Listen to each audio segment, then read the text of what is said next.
ایک حدیث میں فرمایا 7 زمینوں میں دھنسا ڈالے گا، کیوں ناجائز قبضے کرتے؟ انسان کے لیے صرف 2 گز زمین کی ضرورت ہے جس کا وہ اصل مالک ہوتا ہے قیامت تک، جس میں رہنا۔ لیکن ہمارے ہاں چھوٹی چھوٹی چیزوں پر لوگ ایک دوسرے کا ساتھ زیادتی کرتے ہیں۔ او بھائیو، اگر بادشاہ چاہتے ہیں نا ان کے محل سلامت رہے تو وہ کوشش کرے کسی کی جھونپڑی کو تکلیف نہ دے۔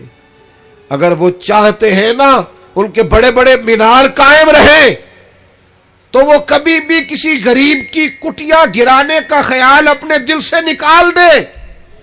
اگرچہ تم بڑے بنگلوں میں بستے ہو، لیکن ہو سکتا ہے کسی غریب کی دعا کی برکت سے ہی اللہ نے تمہیں کشادہ گھر دے رکھا ہو سکتا ہے کسی مسکین نے جو تمہارے گھر سے لقمہ کھا کے تمہارے لیے ہاتھ اٹھائے ہو، اس کی برکت سے اللہ نے تمہیں یہ سعادت دے رکھی ہو۔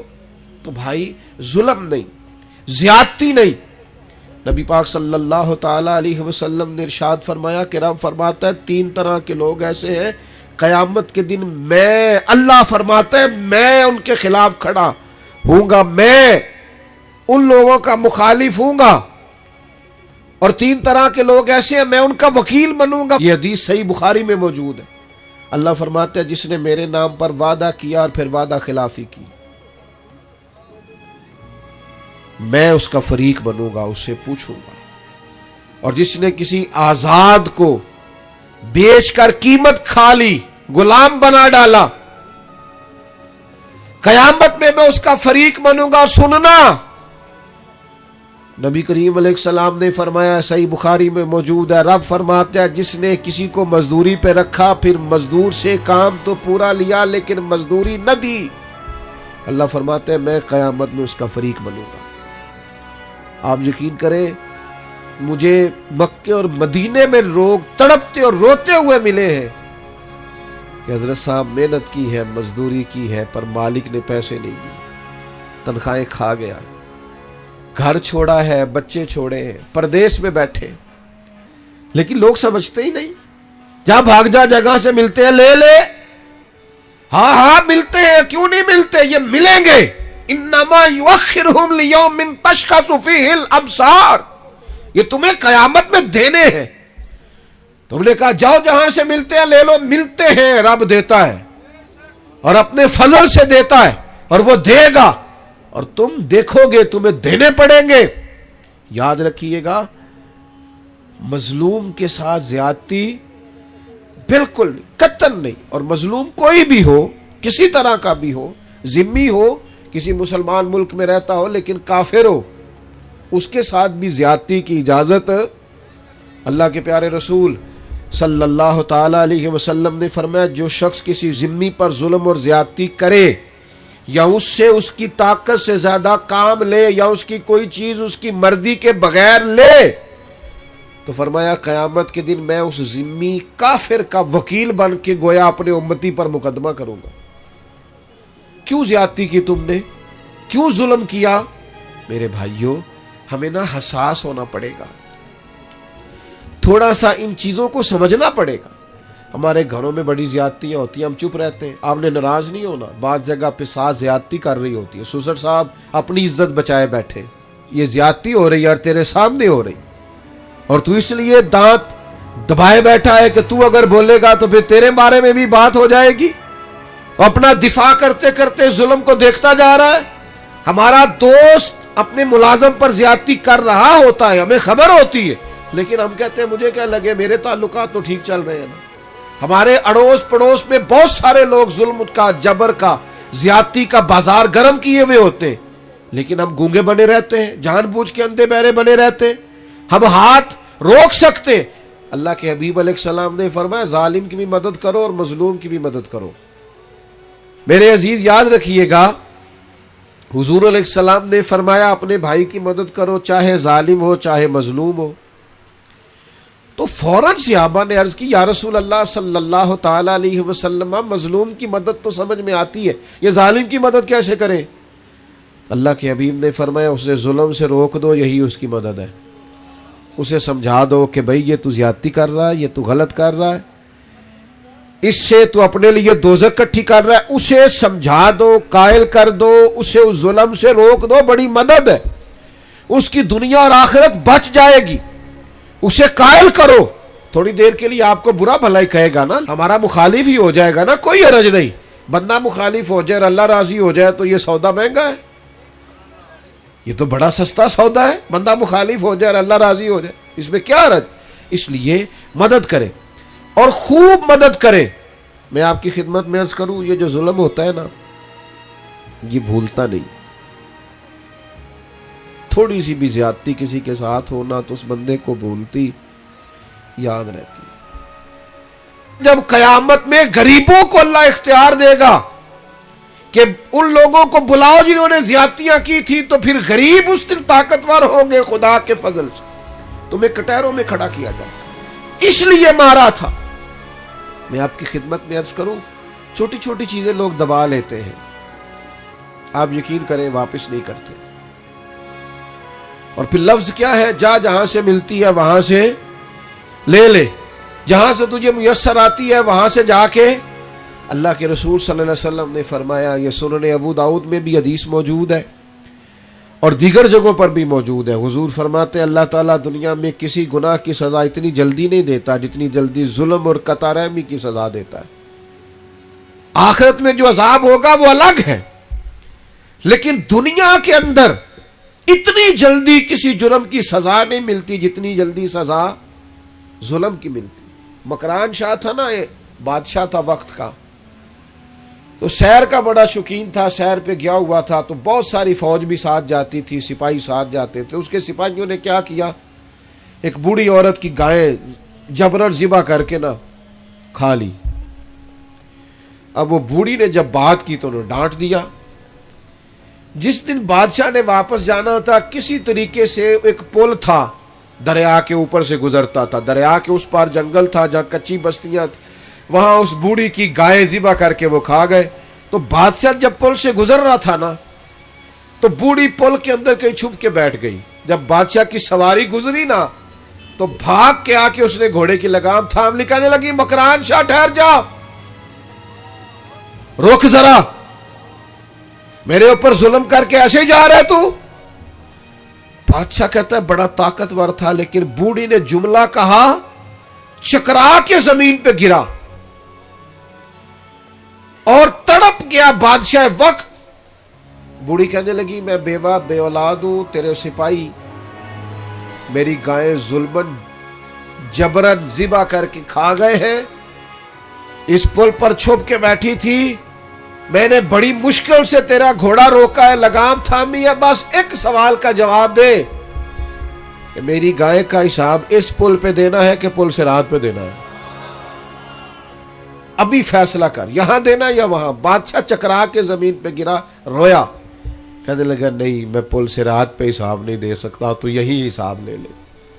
وہ مشکل ہے, بلاؤ سپاہیوں کو, او بھائیو حساب تو دینا ہے, آج کے پل پہ نہ دو گے تو پل صراط. اور ایک اور بہت بڑا ظلم ہم کرتے ہیں, زمین پہ قبضہ, مال پہ قبضہ, عزتوں پہ حملہ.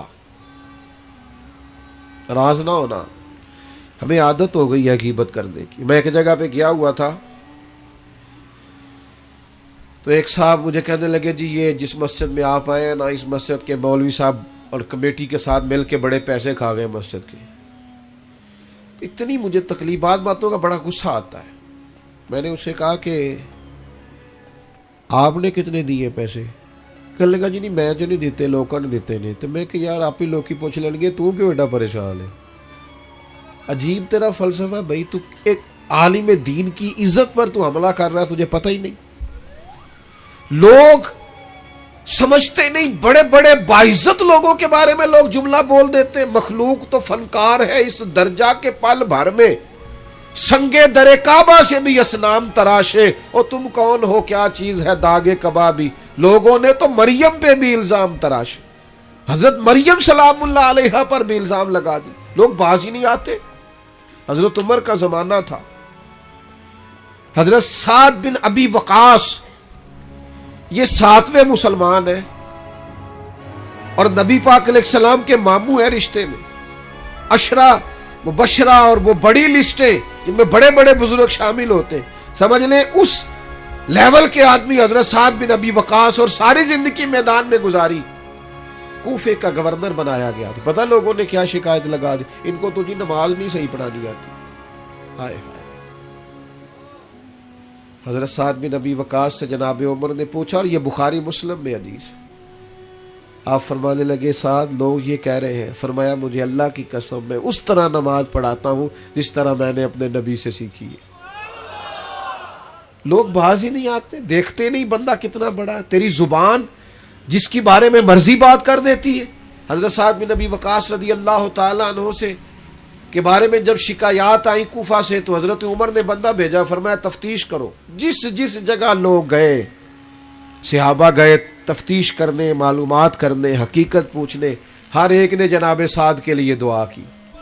کہاں اتنا اچھا آدمی. لیکن ایک شخص تھا اسامہ بن قتادہ, ابو سعدہ, وہ کھڑا ہو گیا. اس نے 3 باتیں کی. کہنے لگا جی دیکھیں کتنے بڑے آدمی کی عزت پر حملہ کر رہا ہے, کتنا بڑا ظلم کر رہا ہے. کہنے لگا جی ایک تو یہ لوگوں کو جنگ میں بھیج دیتے, خود نہیں جاتے. ایک مال غنیمت صحیح تقسیم نہیں کرتے. ایک فیصلے ٹھیک نہیں کرتے. حضرت سعد بن ابی وقاص 7ویں مسلمان, نبی پاک کے ماموں, قربان جائے.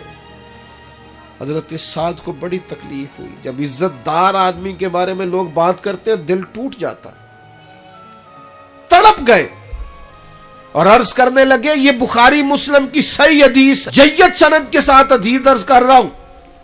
حضرت سعد بن ابی وقاص اللہ کے حضور عرض کرنے لگے, مالک اگر یہ بندہ جھوٹا ہے نا تو اس نے میرے بارے میں 3 باتیں کی ہیں, میں بھی 3 بددعائیں اسے دیتا ہوں.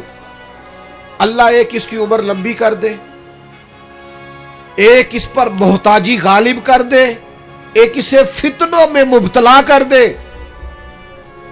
لوگ کہتے ہیں اس کی اتنی لمبی عمر ہو گئی تھی کہ یہ بھویں اس کی جھک گئی تھی اور گلیوں میں مانگتا پھرتا تھا.